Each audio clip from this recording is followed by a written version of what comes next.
ప్రతి చోట వాలంటీర్ వ్యవస్థను ఏమంటున్నారంటే బాగున్నారా బ్యాచ్ అంటారంట.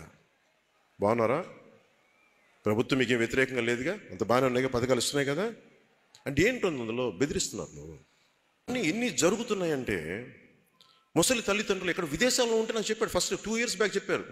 ఏదో ఒక స్ట్రే ఇన్సిడెంట్ అనుకున్నా. వచ్చి మా తల్లిదండ్రులని, మీ అబ్బాయి ఇక్కడ లేడంట కదా, ఎప్పుడు వస్తాడు, మీరు బాగానే ఉన్నారా, కొంచెం చూసుకొని ప్రభుత్వ పథకాలు, మీరు ఏదో ఇంతకుముందు వేరే పార్టీ, ఇప్పుడు అలా చేయకండి. ఎంత 5-10 మంది కుర్రాళ్ళు చెప్తున్నారు. అతనికి ఎంత 75 ఏళ్ళు ఆయనకి. అతను వణికిపోయాడు. వాళ్ళ కొడుకు ఫోన్ చేస్తే వాళ్ళ కొడుకు నాకు చెప్పాడు. నేను చెప్పా ఏదో ఒక స్ట్రే ఇన్సిడెంట్ ఏదైనా ఉంటే నేను మన వాళ్ళు చెప్తానులేండి అని చెప్పాను. ఇది ఇప్పుడు అన్ని చోట్ల ఫస్ట్ మొదటిసారి కనిపించవు. ఇక్కడ ఒక ఇన్సిడెంట్, అక్కడ ఒక ఇన్సిడెంట్, ఇక్కడ ఒక ఇన్సిడెంట్, అన్ని చుక్కలు పెడితే మొత్తం మ్యాపింగ్ అయిపోయింది. సో అందుకని నేను చెప్తుంది వాలంటీర్ వ్యవస్థ మీద చాలా జాగ్రత్తగా చూడాలి. We have to be alert on volunteer system. మీరు కూడా రేపు పొద్దున వెళ్ళినప్పుడు మీరు వాలంటీర్స్కి వ్యతిరేకం కాదు, వాళ్ళ పని వాళ్ళు చేస్తే పర్లా.